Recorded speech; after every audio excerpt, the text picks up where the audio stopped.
Eto na po, dami po nag-aantay na itong experiment na to, no? Yung apple cider vinegar.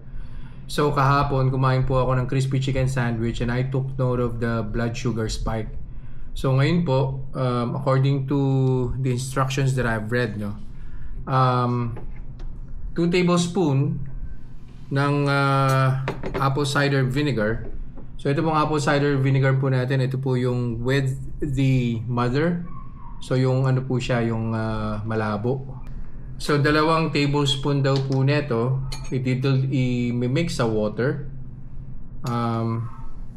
And then si water, yung mixture, iinumin ko po siya.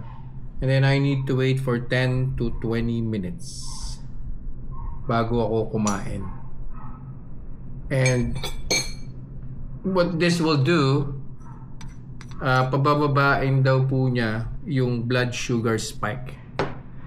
So yan, moment of truth, malalaman na po natin.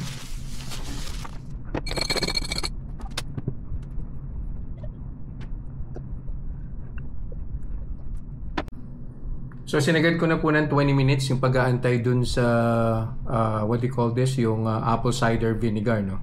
So ngayon po mag-baseline na po tayo bago ko po kainin si crispy chicken sandwich.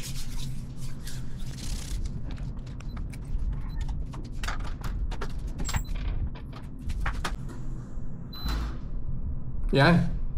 101 po yung baseline natin. Tama. Kainin ko na po si crispy chicken sandwich, tapos balik po ako after an hour to get the blood sugar spike.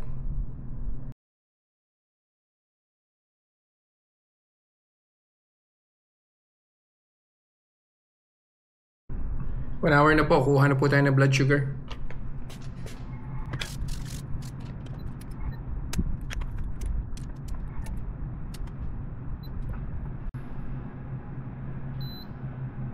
Oh my goodness. Ano nangyari sa experiment natin? 207. Balik po ulit ako after an hour and we'll see kung ano pong magiging final blood sugar reading. Second hour na po, kuha na po tayo ng final blood sugar reading.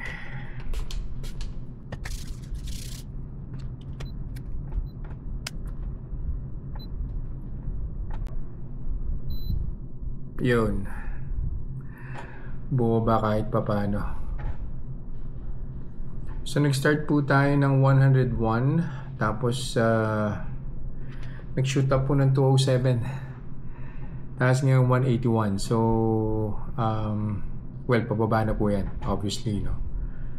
I don't know, probably there's something with apple cider vinegar and my body.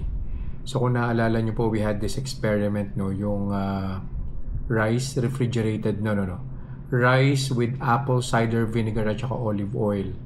Though hindi ko po ininom yung apple cider vinegar, sinama po sa saing. Well, that's what I saw dun sa isang vlog na napanood ko. Actually, doktor pa nga yung nag-vlog nun, no. So kung maaalala nyo po yun, nag-shoot up din po yung blood sugar ko nun. That was rice and saka apple cider vinegar. So now, apple cider vinegar, ininom ko naman po siya in the hopes na makakatulong po siya in controlling yung blood sugar spike, no. Well, I think it's the same effect. So instead na makontrol po niya, mas lalo pa pong na-stimulate yung blood sugar spike. So yun lang po for this experiment. I'll see you guys in the next vlog. Bye-bye.